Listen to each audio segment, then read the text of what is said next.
जैसे भूकंप आ गया वहां पर अक्षेत्र नष्ट हो जाता है। किसी परिवार के 4 मर गए, 5 मत, किसी के 6 मत, 4 3 मर गए, कुछ बालक बचे, किसी का बाप बच गया। तो ये स्थिति हमारी यहाँ पर है, जैसे वो कसाई के बकरों की होती है। और हम ये सोचते हैं देखो कितना अच्छा भगवान है, कितनी अच्छी पृथ्वी दे रखी है, इस पर अच्छे नाना भिन्न भिन्न प्रकार के फल फ्रूट हैं, काजू किस्म सेब संतरे, कभी झरने बह रहे हैं, बढ़िया दरिया बह रही हैं, नीचे जल है, बहुत अच्छा वातावरण है, और हम संतान उत्पत्ति करते हैं और खाता वो है। लेकिन हम सोच नहीं पाए कि ये हो क्या रहा है, ये क्या हो रहा हमारे साथ, क्योंकि हमारी बुद्धि इतनी कमजोर बना दी इसने, और ऐसा शरीर में हमें फिट कर दिया कि हम ज्यादा सोच नहीं सकते। इसमें कभी कुछ हो रहा है, कभी कोई बीमारी या टेंशन, 100 प्रकार की समस्या इसके अंदर। तो ये ज्ञान भगवान ने आके बताया। महाराज जी, गुरु नानक देव जी ने किस सतनाम का जाप किया? क्या उस सतनाम का कोई प्रमाण है? क्या सतनाम के जाप से मोक्ष संभव है? सिख धर्म के प्रवर्तक आदरणीय नानक साहिब जी को परमात्मा मिले, पहले मिले अपने कबीर रूप में जाके, जो धानक रूप में, जुल्हा रूप में रहा करते थे काशी में। और आदरणीय नानक साहिब जी उसमें सुल्तानपुर शहर के अंदर अपनी बहन नानकी के घर पे, यानी वहां रहा करते थे।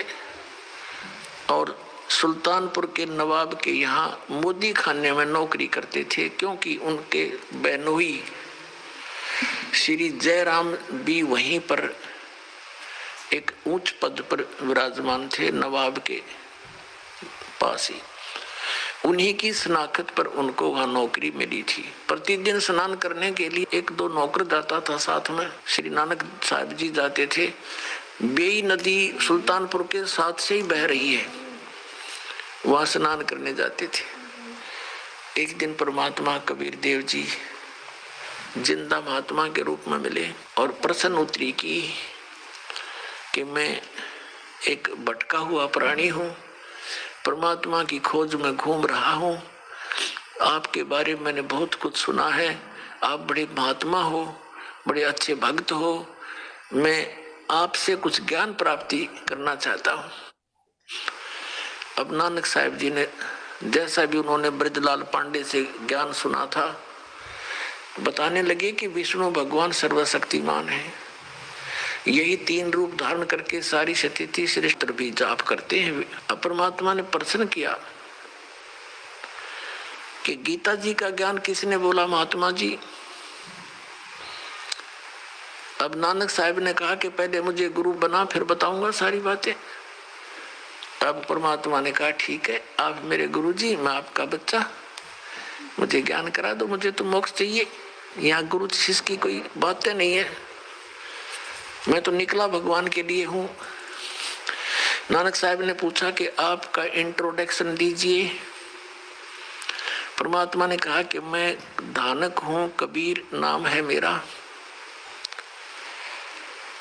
और काशी में जुल्हे का कार्य करता हूँ, धानक का, परमात्मा के लिए भटक रहा हूँ, और मैं आपको गुरु धारण करता हूँ। आप मेरे गुरु, मैं आपका बच्चा, मुझे ज्ञान दे दो। तब नानक साहब ने बताया, परमात्मा ने प्रश्न किया कि श्रीमद् भगवत गीता का ज्ञान किसने बोला? कि श्री कृष्ण जी ने बोला। श्री कृष्ण किसके अवतार थे? परमेश्वर ने प्रश्न किया। नानक साहब जी ने कहा को विष्णु अवतार थे, स्वयं श्री कृष्ण ही विष्णु रूप में आए हुए थे। तो परमात्मा ने प्रश्न किया कि गीता जी का ज्ञान विष्णु जी ने दिया, समझो? हाँ, विष्णु समझो, थे कृष्ण कहो। तो गीता अध्याय नंबर 4 के श्लोक नंबर 5 और 9 में, गीता जी अध्याय नंबर 2 के श्लोक 12 में, गीता अध्याय नंबर 10 के श्लोक नंबर 2 में, गीता ज्ञानदाता कहता है कि अर्जुन तेरे और मेरे बहुत जन्म हो चुके हैं, तो नहीं जानता मैं जानता। कि हे गुरुजी, ये तो नासवान है, अविनाशी कहाँ हुए? आपके ग्रंथ में लिखा है। तो 18वें अध्याय के 62वें श्लोक में कहा कि तू सर्वभाव से उस परमेश्वर की शरण में जा, उसकी कृपा से तू परम शांति को, सनातन परम धाम को प्राप्त होगा। तो वो परमात्मा कौन है, मुझे तो उसकी खोज है बस। अब इस बात से नानक साहब जी एकदम चकित हुए कि सचमुच।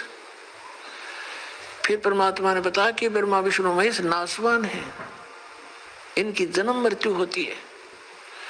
इस बात से परमात्मा ने फिर उसको संकेत दिया कि ऐसे ऐसे श्री मद देवी भागवत के 3 स्कंद में, और ये ऐसा लिखा है। अब जब ये सुना कि ब्रह्मा विष्णु महेश नाशवान है, इस बात से नानक साहब जी बहुत अक्षुब्ध हो गए और सीधे मुंह बात करना बंद कर दिया कि बस इसे आगे मत बोल। परमात्मा वहां से उठकर चल पड़े। उसमें कुछ और भी भक्त वहां स्नान करने गए थे, वो भी बैठ के वार्ता सुनने। जब कबीर साहब चले गए वहां से तो नानक साहब जी से पूछने लगे, अन्य कोई भक्त बैठे थे, वो व्यक्ति स्नान करने आए हुए थे, कि नानक साहब जी ये आपको जो गुरुजी बोल रहे थे, ये आपका चेला ये कौन था? कि ये धानक था, कमीन, छोटी जात का, छोटा मुंह, बड़ी बातें कर रहा था, ब्रह्मा विष्णु महेश को नाशवान बता रहा था ये। और मैंने इसको फिर सुनाया, सही ज्ञान थे, हार के भाग गया। पुण्यात्माओं, नानक साहब जैसी पुण्यात्मा में भी अहम भरा हुआ था, होमो था इनमें। उस होमो के कारण परमात्मा से दूर हो गए। उसके बाद सारी रात करवट लेते रहे कि सचमुच गीता जी को फिर गहराई से पढ़ा, अन्य ब्राह्मणों से उसका निष्कर्ष निकलवाने की चेष्टा की। उन्होंने कोई सीधे मुंह जवाब नहीं दिया कि नहीं, ये तो अपने बारे में बोल रहे। देवी भागवत को पढ़कर देखा नानक साहब जी ने कि सचमुच इसमें तो नाशवान लिखा है, इनके माता पिता भी है, और ये हिंदू धर्म के गुरु इसके बारे में परिचित नहीं है। बहुत बुरी तरह तड़फ की कि सच है, अब काशी कोई निकट है नहीं, वहां जाऊं कैसे, नौकरी करता हूं, नौकरी त्यागूं कैसे, और क्या पता ये कौन था, कोई देव था या वैसे ही कह रहा था ये काशी में रहता हूँ, धानक हूँ। अंदर से पुकार की है, परमात्मा मुझे फिर से दर्श दो, मुझे उस महापुरुष से फिर से मिला दो। अंदर से पुकार परमात्मा आत्मा की सुनते हैं। जब 6 महीने बीत गए इस दृष्टांत को, और डेली वो जाति वहां देखते रहते हैं कि कहीं आज फिर दिखाई ना दे जा। अब फिर दूसरी बार जब परमात्मा आए, जब पूरी तरफ थी उनको, उसी समय सुबह सुबह स्नान करने के लिए बेई नदी पर गए हुए थे और स्नान करने की तैयारी में थे। गर्मियों का मौसम था। परमात्मा जब वहां पहुंचे तो नानक साहब जी ने देखा कि महात्मा आ रहे हैं, उनके निकट पहुंच गए। उसी तरह फिर बात करने लगे। काफी देर चर्चा हुई। तो उस समय जब वो दोनों बात कर रहे थे तो अन्य नहीं देख पा रहे थे, वो सोच रहे थे कि अकेले नानक साहब बातें कर रहे हैं, किससे कर रहे हैं। तो दूसरे कहा करते कि ये भक्त आदमी है, अपने आप ऐसे ही बोलता रहता है, कई बार भगवान की महिमा गुनगुनाता रहता है, और वो बातें ऐसे कर रहा है जैसे सामने कोई बैठा हो। तो अन्य जो स्नान करने के लिए गए थे वो अपना स्नान करने में व्यस्त हो गए। तो उसी समय परमात्मा से नानक साहब जी ने कहा कि मैं इस दरिया में छुपूंगा, मुझे खोज देना। परमात्मा भी साधु रूप में, जिंदा के रूप में, और नानक साहब जी दरिया के अंदर छलांग लगा दी। तो परमात्मा ने अंदर से ही उनको अंतर ध्यान किया दरिया से ही, और अब स्ट्रीम में ले गए। अब अन्य व्यक्तियों ने सोचा कि ये डूब गए, काफी देर बाहर नहीं निकले तो हाहाकार मच गई, नगर में शोर हो गया, गोताखोर आगे दूर तक जाल डालकर खोजा, कुछ नहीं मिला। सबने सोच लिया कि नानक साहब जी डूब गए। उधर से परमात्मा उनको लेकर के सचखंड गए, सतलोक में ले गए अपने स्थान पर। ऐसे ही धर्मदास जी को सतलोक लेकर गए थे, वापस छोड़ा था।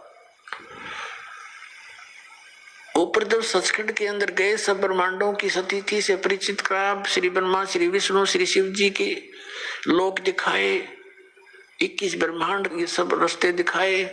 फिर सचखंड में जब पहुंचे तो वहां परमात्मा अन्य रूप में सिंहासन के ऊपर विराजमान है, सिर पर मुकुट है, मालिक है, श्वेत मुकुट है, और एक रोमकूप में करोड़ सूर्य मिला दे, करोड़ चंद्रमा, ऐसा तेज है उस परमात्मा का। अब जो ही कबीर साहब वहां जिंदा महात्मा वाले रूप में ऊपर गए तो नानक साहिब जी ने देखा कि परमात्मा तो ये है जड़ा तख्त पे विराजमान है, और ये जिंदा महात्मा तो यहाँ का कोई सेवक नौकरगण होगा। कबीर साहब ने वहां उठाकर चंवर परमात्मा के ऊपर आदर से करने लगे, अपने ही दूसरे रूप पर।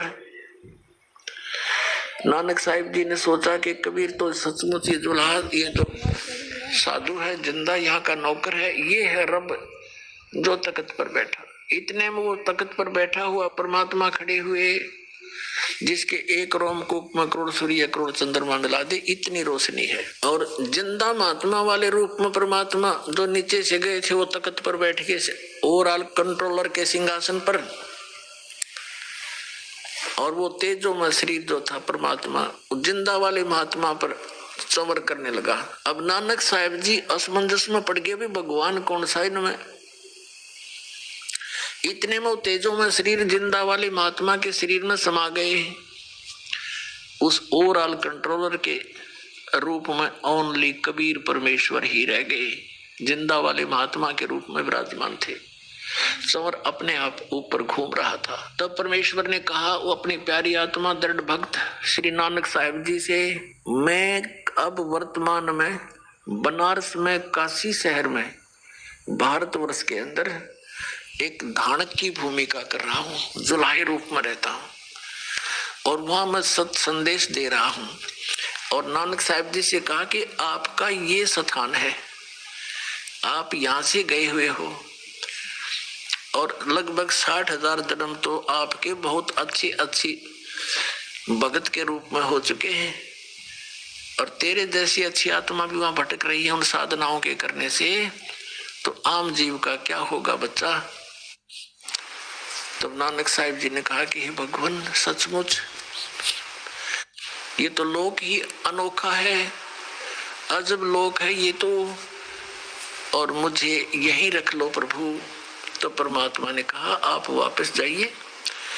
आप जब यहां से गए, आप भक्ति युक्त थे, अब आप में भक्ति नहीं रही, आप उतना ही चार्ज होकर के वापस आओगे, उतना ही भक्ति युक्त होकर वापस आओगे। उतनी ही भक्ति के लिए तुम्हें जो तैयार करने के लिए, तुम्हारे अंदर भक्ति प्रवेश करने के लिए मेरे पास सतनाम और सारनाम है।